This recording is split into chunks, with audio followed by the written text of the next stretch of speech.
Suggest করবে তাহলে এই অ্যালোভেরা ইউজ করা, যারা ধরো পিম্পলসের প্রবলেমে বা ব্রণ থেকে দাগ হয়ে যাচ্ছে, কালো স্পট হয়ে যাচ্ছে, হোয়াট দে শুড ডু, তারা কি করবে? দেখো, তোমাকেও যেরকম বললাম আমি ওদেরকেও একই কথাই বলবো যে মেকআপ করার আগে আর মেকআপটা ভালো করে তুলতে হবে বাড়িতে গিয়ে।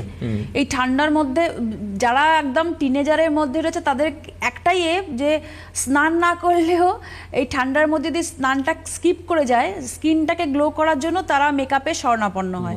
এবার বিশেষ করে বেশি বেশি করে মেকআপ করে তারা, গরমকালে আরেক ধরনের মেকআপ করে, শীতকালে আরেক ধরনের মেকআপ করে, কিন্তু মেকআপের হাত কখনোই ছাড়ে না। মেকআপ করতে করতে স্কিন নষ্ট হয়ে যাক, এই বেশিরভাগই কিন্তু এই 18 থেকে 21-22 বছরের মেয়েদের বেশিরভাগই স্কিন নষ্ট হচ্ছে এই কারণে।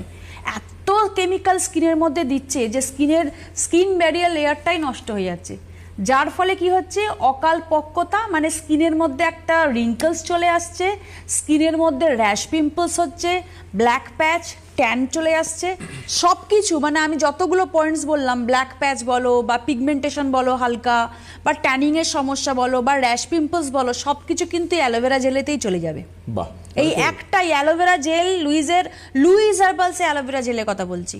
লুইস হার্বালসে অ্যালোভেরা জেলেতে যতগুলো আমি প্রবলেমের কথা বললাম, আপনি যদি সারাদিনে 3 বার করে সময় করে ইউজ করেন, সকালবেলা একবার মুখটাকে ওয়াশ করার পরে ইউজ করলেন, ইভিনিংয়ে একবার করলেন, আর রাতে শোয়ার আগে করলেন, তাহলে আপনি দেখবেন যে আপনি 2 সপ্তাহের মধ্যে আপনার স্কিনের মধ্যে যত সমস্যা আছে তার 50% ওভারকাম করতে পারছেন। ভেরি গুড, অসাধারণ।